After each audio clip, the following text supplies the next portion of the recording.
Teka muna mga kapatid, magnilay muna tayo. Alam mo ba na si Emperador Charles V ng banal na Imperyong Romano ay kusang loob na bumaba sa trono noong 1556? Iniwan niya ang kapangyarihan at karangyaan upang mamuhay ng simple at mas malapit sa Diyos sa isang monasteryo. Napagtanto niyang walang kayamanang makahihigit sa kapayapaang dala ni Kristo. Sa Ebanghelyo, binigla ni Jesus ang mga tao. Mapalad ang mahihirap, ang nagugutom, at ang mga inuusig. Ngunit may babala sa mga mayayaman, busog, at mga pinupuri.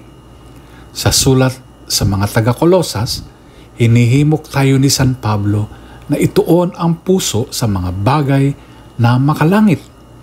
Iwanan ang galit, kasakiman at kapalaluan at isuot ang bagong pagkatao kay Kristo.